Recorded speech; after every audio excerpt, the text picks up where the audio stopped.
Welcome to the Ducks Unlimited podcast, the only podcast about all things waterfowl. From hunting insights to science-based discussions about ducks, geese, and issues affecting waterfowl and wetlands conservation in North America, we bring the resource to you. The DU Podcast with your host, Chris Jennings. Today's show, we've got Jean-Paul Bourgeios back with us. He was a guest from season 1. He brought, some really great information to the show. Jean-Paul, welcome back. Hey, thanks for having me, Chris. What's up, DU Nation? I'm glad to be back, man. Awesome. And one reason why I wanted to bring you on and something that's cool that I know that you've been kind of in the works with, and it's kind of a growing project and something you're really excited about, is you do have a new kind of a cooking show project that's going to kick off this year. And I wanted you to be able to explain exactly what this show is and what our listeners can kind of look for when they see stuff about the show. Sure. Yeah. Well, thanks for giving me a chance to kind of talk about this. This is the first time that I'm able actually to talk about it publicly to a broader audience, but it's called Duck Camp Dinners, and it's essentially what I'm calling the lifestyle of the duck camp through the food we eat and the people we share it with. And we're going to film this at one of my best friends' floating duck camp here in South Louisiana, where I'm currently having this podcast from. And it's a blue collar floating camp that only has that's powered by a generator that runs, showers off of rainwater and stuff like that. And so it's not, although I love the great lodges and hunting camps and hunting spots of North America, this is not one of those places that has a pool table and a hot tub or whatever. This is, you really get to know somebody at this duck camp. And part of it was just, one, I wanted to talk about the food that we cook, being in South Louisiana, and the food being such an important part of the lifestyle and culture. Equally as important is the outdoors, and that includes hunting and fishing. And we see those things come perfectly together at a Louisiana fishing camp or deer camp or duck camp. And that's just something I want to shine a light on and talk more broadly about to a more broader audience. And the reason why I love Duck Camp Dinners, the reason why I'm so passionate about it, is not just because it's the duck camp, because it really can relate to people that deer hunt, whether you're in Louisiana, Alabama, Mississippi, or North Dakota, whatever, and you're sharing those meals with your friends and family, or you're at the fishing camp from anywhere from the coastal Texas to Charleston, South Carolina. The idea still is the same. You may be fishing and not duck hunting in those camps, but the idea of sharing those meals and what you're cooking at those specific camps all are kind of speaking that same story.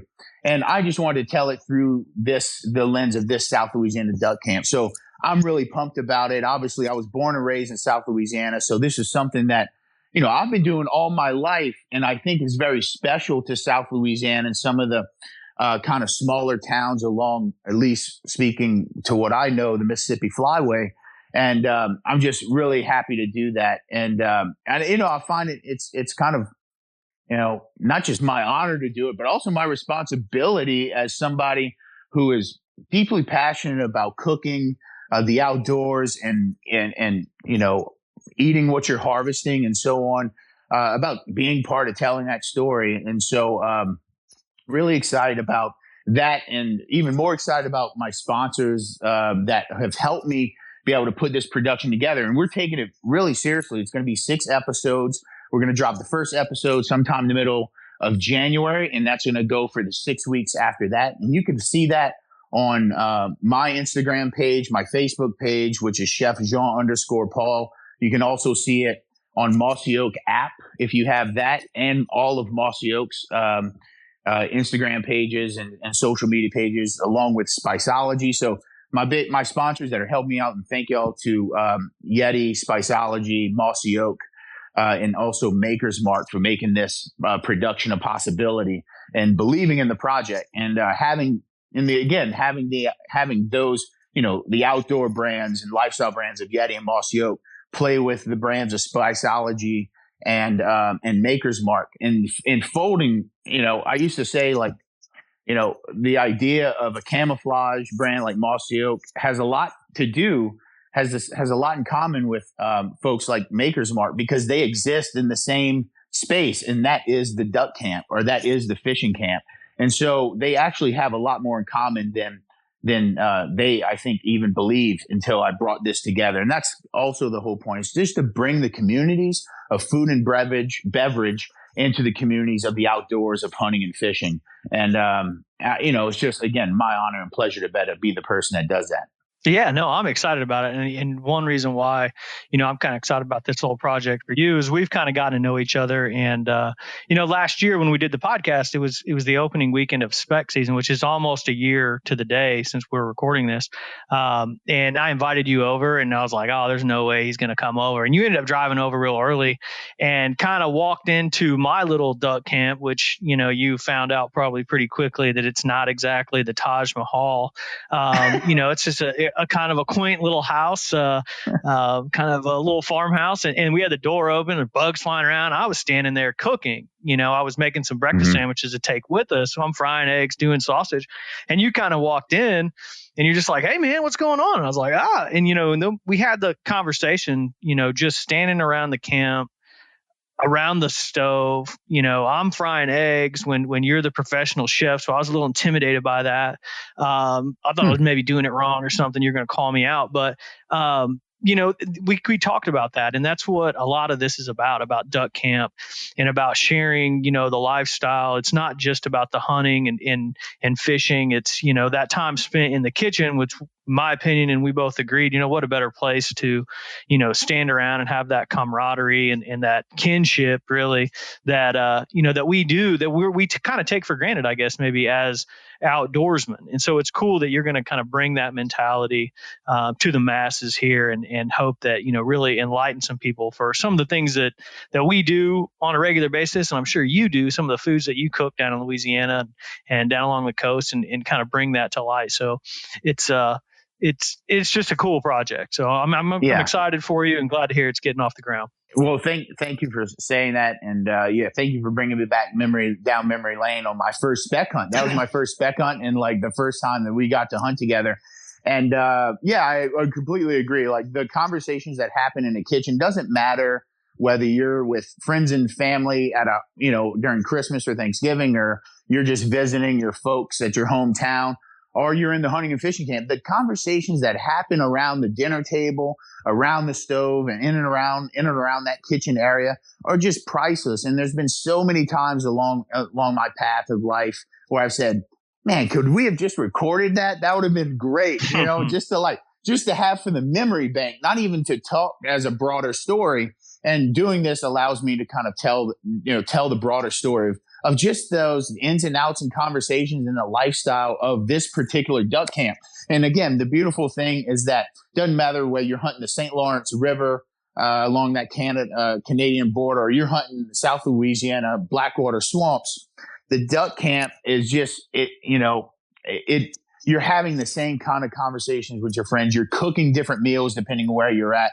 I'm going to show you what we cook at our camp in South Louisiana. And I'm just excited to hopefully bring that, not just stop at the Louisiana duck camp, but bring it into Arkansas, Missouri, the Dakotas, the West flyways, the Eastern flyways, or the Eastern Shore, and so on. And I just think there's so much potential to just tell other people's stories. Of course, the jumping off point is here in South Louisiana because that's where I'm from. But as we hopefully expand that storytelling, that narrative, to tell that throughout the country and through all the flyways. Very cool. Yeah, very cool. I'm excited. I want to go back because, we really can't it's hard to even have a conversation this duck season, this entire year, without bringing up the pandemic. Things change. Things are still changing. Things have changed throughout, even the hunting communities. But I know we did some things with you back in the spring, kind of when the pandemic first hit, and you were in New York City, and you and I were going back and forth, and you're like, man, I got some teal, and I'm going to do this recipe. And you did an Argentine teal on the fire, an open fire in your backyard. And I kind of wanted you to walk us through that recipe and kind of get into some of the things that you were cooking wild game wise during the pandemic, and some of the things that you did there in New York City, just to kind of keep the connection, with the outdoors. Yeah. Well, I mean, I think every hunter and fisherman who has a decent year can empathize with me in saying, like, already seeing it, even though the pandemic kind of really started coming into snowballing, if you will, in March. And then obviously it just got more chaotic as the year went on. You really start working through your freezer after that hunting season and eating through that freezer. And that was a big part of our conversations. And if you remember back in, February, March, April, May, there were all these meat shortages throughout the country, whether it's beef or pork or chicken. And I was lucky enough to have a chest freezer full of venison and ducks and fish and all these things that I had harvested throughout late 2019. And so I was just working my way through that freezer, and I felt like there were so many hunters and so many fishermen that were in that same position that could actually eat out of that freezer. And that often happened to us being in South Louisiana before all the Generac generators came on board, and you just had like that Honda 5 horsepower that ran all night. A lot of times you had to eat what was in your freezer because that generator may have needed to power your radio or your TV so you can hear the news. And so you would eat out your freezer like in all these hurricanes. So I kind of looked at it in the same way that I never thought that this pandemic would last, 8 months, if you will, where a hurricane may only last you a week or two at the worst. But I thought about it in the same way. I was like, well, we're in this pandemic. If I don't need to go to the grocery store and come in contact with people or just take meat that other people may have needed, I could eat out in my freezer. And that's how it kind of started. I just felt like a lot of people were in that same position.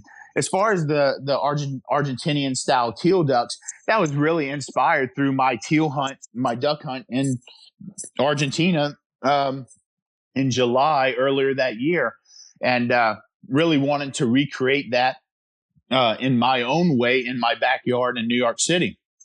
And so very simple preparation of marinating that duck in a chimichurri style sauce, which is essentially, and in its most basic recipe, is finely chopped parsley, finely chopped garlic, red wine vinegar, and olive oil, and a little bit of chili flake. Of course, you can embellish that recipe with some hot sauce or some cilantro or other green herbs. But, the Argentinian folks down there, it's really those 4 ingredients: great olive oil, a robust red wine vinegar, garlic, and chopped parsley, and of course, salt. And so that's really how I kept it. And, we talk a lot about, a lot of hunters will, just breast out ducks, whether it's teal or greenheads or anything in between.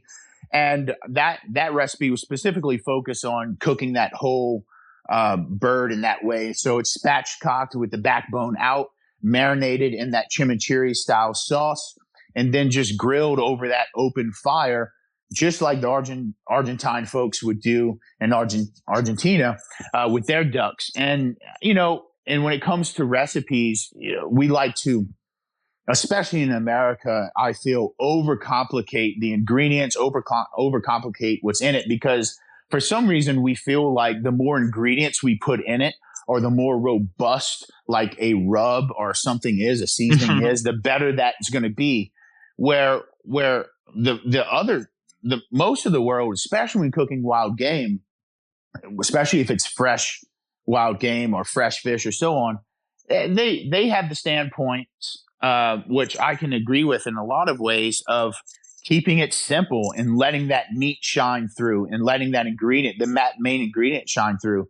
And the marinade and what you season it with is just to pair with it, not to take over that game. And that's what I think that Argentinian style chimichurri kind of recipe does so well. It doesn't cover up the game. It pairs with the game really well. It certainly breaks down those wild game proteins, which can sometimes be tough or sometimes be gamey. Not teal so much. There tend to be the more tender ducks and the more less gamey ducks. And but to really just play with that, not to overcome those flavors. And that's the kind of cooking that I try to really stand behind, especially in wild game, where we can just tend to just overcomplicate things a lot of times. Yeah, and I know, our esteemed producer Clay Baird. He, I think the day after we ran the Instagram stories on that recipe, I went in the office and where we were talking, and he was like, "Oh man," he's like, "I made that chimichurri, and it's all." And he was doing it with the chicken. I don't even know what he was doing, like maybe a Mhm. pork or something.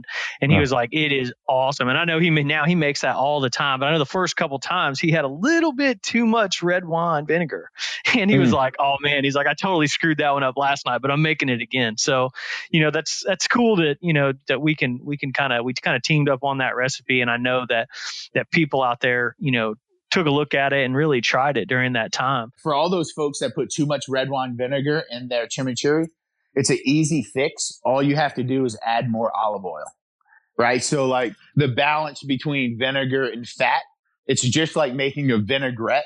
If you were making you're basically making a red wine vinaigrette with a bunch of parsley and a bunch of and some garlic in there. And so if it's too vinegary, just add more olive oil, and that's going to balance all those flavors. Just a little tip from the chef, if you will. Yeah, no, that's perfect. And then another one that we highlighted during what we kind of considered like a pandemic backyard cooking wild game recipes was the smoked meatball or Yeah. venison meatballs. That was a cool one, man. And I liked seeing you didn't.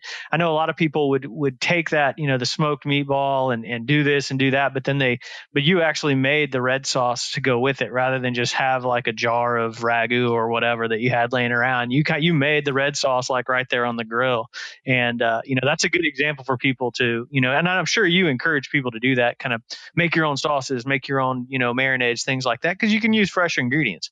Oh, 100%. And again, that little red sauce recipe that I use, it's garlic, olive oil, salt, chili flake, and whole canned tomatoes. And Hmm. that's just again another example of just really a simple red sauce recipe. Doesn't even have onions in it, but I use that sauce a lot as almost like a mother sauce, if you will, to make. So because you have such a simple, tasty red sauce recipe and using those techniques, now I can add onions and peppers and chili powder and use that, and it becomes a chili base, right? And I can add chicken stock and make a soup with it.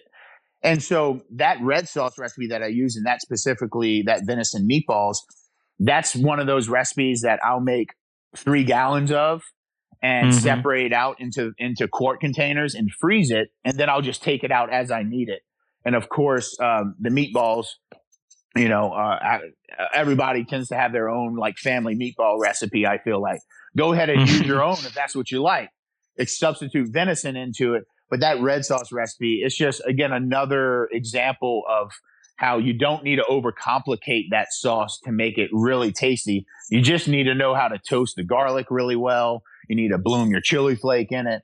You need to have enough olive oil in that sauce to give the to balance the vinegariness of the harshness of those canned tomatoes sometimes, and then you got to season it with salt, which is what allows us to taste everything in the first place. So, yeah, I'm glad you brought that up because again, just another example of a simple sauce that is going to just pair with the meatballs, not overtake it, not overcome it, but really just supposed to run in a parallel kind of direction with them.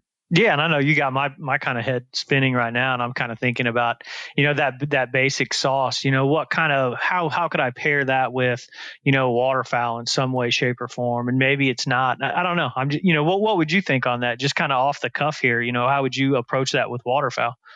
Well, I mean, like if like those speckle bellies that we shot, all right, and Mm-hmm. that first hunt, just off the cuff, I'm a sucker for like as living in New York, I've become a sucker for these American style like red sauce places that Oh New yeah, York me is too. so well known for.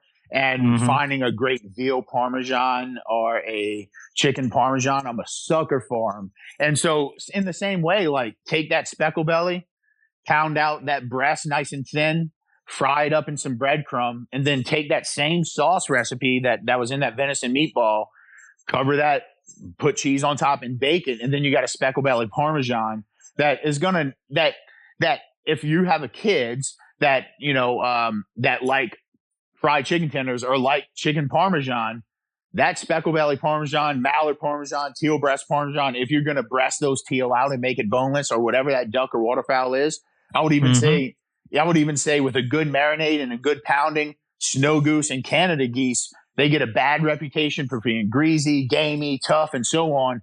But with enough marinade and with enough pounding, if you will, to break up those protein structures. And if you have that marinade that's going to pull some of that gamey, myoglobin, red blood out of there, I bet you can pass that on for chicken in a lot of your households. And it just, again, it's all about technique and understanding what you're cooking. Teal don't need a lot of marination, don't need a lot of pounding because of what it's made up. Tender, usually, not so gamey.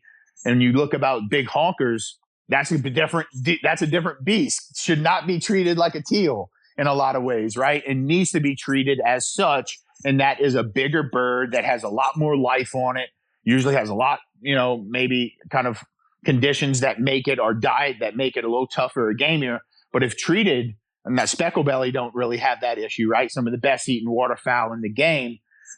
So maybe less kind of manipulation that needs to go on with that.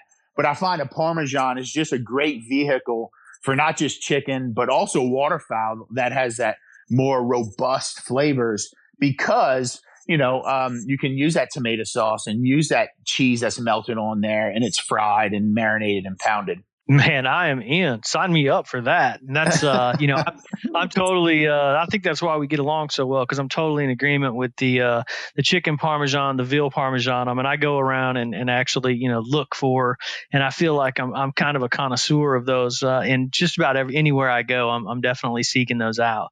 Let's just use an example as, you're going into duck camp. Let's say on some of your travels, you go to someone else's camp and they're like, hey, man, what can you do with these ducks we shot right here? And let's just say mallards, just as a general. What's your quick turnaround? All right, I don't have much time. I don't have many ingredients. All right, guys, let's try this. And let's just go with one of your go-to easy duck camp recipes. Yeah. So an easy one that I typically, if I'm not buying groceries for, and I'm just walking into a camp that I've never been in, don't know what's in the cupboard, don't know what's in the fridge or coolers, I find even like a fried rice or a dirty rice or something like that really works well for me. And for a number of reasons. One, most camps always have some type of rice, whether it's like a converted Uncle Ben's rice or it's a white rice. I can do a lot with that. Two, say you don't have a great duck hunt and you've only killed, one limit of birds for 4 hunters that's there. Well, a stir fry, like a fried rice, will really stretch those birds out if you cube them up and you're able to fold in stir fry elements to that. And three, not just the rice, but the birds, whatever vegetables you have. And I happen to go to the duck camp with a good bit of vegetables because you typically don't eat a lot of vegetables at the camp. And I like to fold in those things. So I'm not like sauteing a bunch of spinach and having it on the side for our dish. I'll have a bag of spinach that you get from the grocery store. And when I make fried rice or a dish like that, I'll just fold in the spinach into that. And that gives your vegetables without it being like, eat your vegetables, guys. Like I gotta sneak it in like you would for kids, right? And so I find that stir fries in general are a great camp recipe because I can do it quick. I can use whatever is there, whether that's even pasta noodles, right? Like dry noodles that you would use for spaghetti. I'll boil those, cool them off, and then stir fry them into a dish and make kind of like that. It doesn't have to be Asian, and I got my air quotes here as I'm on this podcast. It doesn't have to be like an Asian thing, right? I don't need soy sauce to make a good stir fry or make a good fried rice. You just need to better season that correctly. And I think with just 4 to 8 ducks, some simple vegetables and simple seasonings, and you got a bag of old rice that's been in the cupboard for a year, you're pretty good to make a meal for 8, 10, 12 guys. Yeah, no, that's great. I'd love to see your cooler when you head out to duck camp too, just packed with all these vegetables. Because I know nobody at my camp, everyone that shows up to my duck camp, especially with opening weekend, they're showing up with cheese dip, sausage, and maybe some Doritos. And there's nobody showing up with spinach. I can guarantee you that. Yeah, yeah. That's Well, I mean, that's the thing. Like, and that's the reason, just going back to duck camp dinners, that I was really passionate about making this because, teal poppers and fried backstrap. That's going to happen at the duck camp this weekend when I go there for opening weekend. But I think there are little things that I can do as a chef just to show people how to fold in some of these little things, like, because we're all drinking beer and drinking bourbon and eating fried backstrap. And the next day, like, I'm up at 4:30 in the morning and I don't feel that great. And I know the other guy next to me don't feel that great either.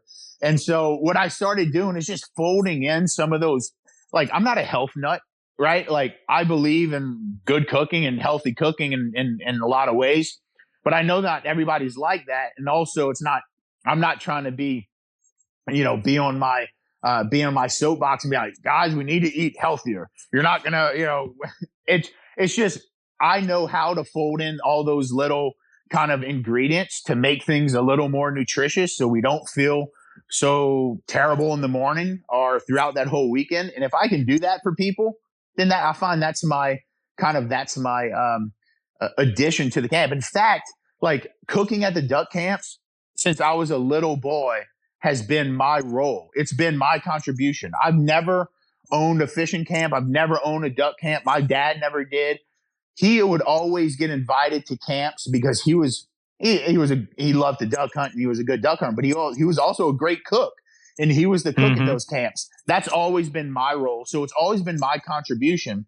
And even as I get older, 36 now, and as I get into my late 30s, it's also my contribution just to keep cooking for these guys. And I like to do that just a little more mindfully now. Yeah, no, that's cool. That's a good lesson for all you young hunters out there who are looking at ways to get into, maybe some higher end duck clubs and get some more invites. Is make yourself readily available as a good camp cook, and that's a way to get in for sure. I mean, seriously, like, for all these young hunters listening, like, you should. I'm always wondering, like, how I can contribute. It's always been cooking for me, but helping set out decoys, helping pick up decoys. Picking up the spent shells off the ground when you're hunting farmland, or whether you're hunting, over water or something, but just like being ready and available to contribute. And I think just goes a long way, especially with camp owners, landowners, and people who invited you. Oh, absolutely. That's a good point to bring up. And probably the last thing that I want to touch base with you on here, and this is one that we may have to eventually pull the plug after you go on your rant here. But I follow you on social media and I see some of the things that you promote.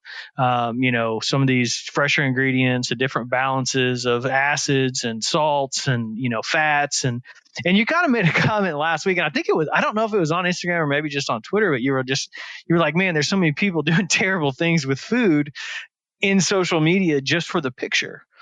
And kind of elaborate on what you're saying, because we see people do things in social media from a waterfowling perspective that, you probably don't really want to do that. It's not a good look.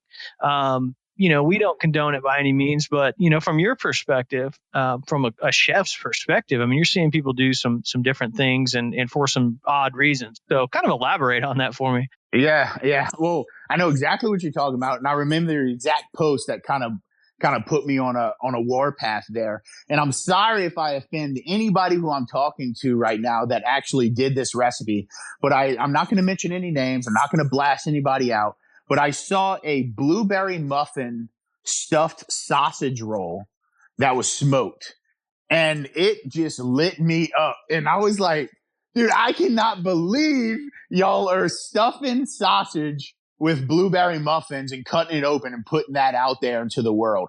First of all, like, learn how to make a great sausage, period. And it could just be a simple pork sausage that's seasoned right. I challenge anybody who's making a blueberry stuffed sausage just to make a simple pork sausage well. And then Once you finish that, go ahead and make a great blueberry muffin. And I'm not just talking like a Little Debbie blueberry muffin, which no hating on that. I love Little Debbie and I love the packaged blueberry muffins, but it's a whole different game when you start making from scratch blueberry muffins. Learn how to make that. And then you can maybe, it just blows my mind how people will just jump to, it's like, okay, like we've all been in college, we've all known stoners and whatever. Like what's the point of like making food like that? It one doesn't teach you how to make great sausage. It doesn't teach you how to make a great blueberry muffin. It just makes you, it just teaches you like, it doesn't teach you anything. And so, when I left Blue Smoke about 18 months ago, what I really miss is talking to younger cooks about cooking. And I'm talking like the fundamental basics of cooking. And you wouldn't go out waterfowl hunting without, I don't know, having a simple decoy spread, or just maybe especially if you're a solo hunter, not even learning how to blow a quack on a mallard hen call. Or hunting a land that you didn't have permission to hunt. You wouldn't do that. At least I hope you wouldn't. And you shouldn't be putting things out on Instagram that is like that. And I think that what we see a lot of these Instagram accounts do is, like, first of all, they're doing these recipes and they're not even talking about salt in it. And if you just don't understand how to season food, like, your recipe that you put on Instagram means nothing. And so, and I think that, for all these people, and I am all for people cooking more. Like, I want people cooking every day. I don't care if they're using my recipes or a cookbook from the 1900s or a out of your local newspaper. Like, all these things, like, that's all great. But if you're going to be a spokesperson for food on social media, and I don't care if you have 5,000 followers or 500,000 followers. You need to be doing it in a way that is responsible, because people do look at you as a source for information. And because of your follower count or your blue check mark, you're looked as credible. And unfortunately, most of y'all aren't. And when y'all make things like blueberry stuffed sausage muffins or blueberry muffins, stuffed sausages, you just solidify yourself as uncredible to people like me who have worked their whole lives to develop their craft, to understand cooking from a very basic and fundamental point of view. I try to understand. I've worked in restaurants all around the country. In New York for the last 12 years. I grew up in one of the most storied foodways in the world, and that's South Louisiana. And still, I study the basics of what sausage making is, and the basics of bread making, and the basics of cooking with fire in a very elementary and elemental way. And when you just skip all those steps and go to stuffing sausage with blueberry muffins, you just show how weak you actually are in understanding the food you're cooking. And that is my cry to people who have these big accounts, is focus more on your fundamentals, because it is obvious to people like me that have just spent their whole lives not on social media cooking, like teaching people how to cook face to face, young cooks, old cooks, and learning from the same people. It's just a slap in the face to our craft. Yeah, and I think you hit it on the head with the basics, So, and that's one thing for a lot of, even a lot of the recipes that we do. We get some emails saying, "Oh, this recipe is kind of basic," but really, that you can get the fundamentals and the basics of, even Scott Laseth, who does our cooking columns for the magazine. He's done short videos on how to dice an onion, and I'm like, "Why are you dicing an onion?" And he's like, this is just the basic. This is what you need to know. If I give you a recipe that says julienne carrots or diced onions, he's like, there are people who don't know how to dice an onion. He's like, and I'm like, that makes perfect sense. So, it is the basics. And I think that's a good point. To that point, to all those people who are cooking, like slicing onions tonight, think about this. The onion has a grain, right, that goes from the root to the tip. And you can see it. It's a grain, just like meat. And if you cut with that grain, your onion, like slivers, it's going to come out a different way as if you cut across that grain. And just understanding that. And I mean, that sounds so simple and so like little and insignificant. But when you cut onions for fajitas that you want to make your duck fajitas, you want to cut. I like to cut my onions against that grain, right? If you want to make French onion soup, I like to cut my onions with that grain because I want my onion to stay more intact. And if I'm doing a fajita, I want my onion to have more bite through. And because that onion's going to break apart easier when you cut it against the grain. So just like even that simple thing, not even dicing the onion, just cut it with the grain or against the grain, and you're going to have a different onion. And it's just like, I don't know. I know that's not sexy, and that's not like, that won't get you all the likes on Instagram, and maybe you'll only get 2,500 views because you're just talking about on Instagram. But that's what people need to know to be better cooks. That's actually what's going to make the difference between a good recipe and a great recipe. It's not how much ingredients you put into it. It's not all the cream of mushroom or the cheese or the blueberry muffins you're stuffing inside of it. It's actually those little things that make the good turn into great. Awesome. No, that's great, man. Those are good points. And before I let you go, I just want to give you one more opportunity to let people know where they can find duck dinners this fall. Yes. Yeah. So Duck Camp Dinners coming to you in the middle of January. We got 6 episodes dropping on my accounts at Chef Jean _Paul.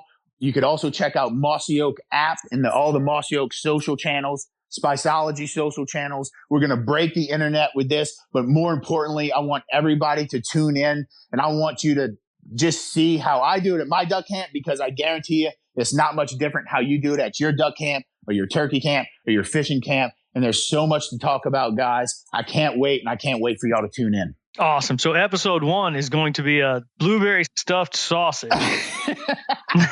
No, just kidding. Actually, I'll give you a little teaser.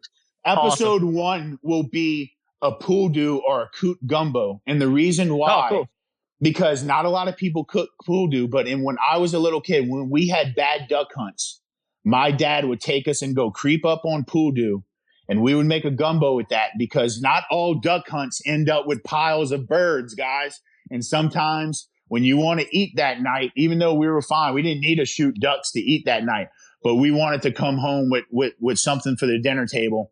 And when we didn't shoot well on ducks for the day, we found some poodoo kind of in the neighboring ponds. Take home a few of those, and I'm going to show you how to make my smoked poodoo and andouille gumbo on Duck Camp Dinners episode 1. That's very cool. And for those of you not in South Louisiana, the poodoo is a coot. So that'll be an exciting episode. I look forward to it. People should check it out for sure. Jean-Paul, thanks for joining me. This has been fantastic. Chris, you're the man. Thank you so much. And DU Nation, I'll talk to y'all soon. I'd like to thank Jean-Paul Bourgeios for joining us today and bringing some information about his new Duck Camp Dinner show that's going to be coming out later this fall and early into 2021. I'd like to thank Clay Baird for doing a great job getting the podcast out to you guys. And I'd like to thank you, the listener, for joining us on the DU podcast and supporting wetlands conservation.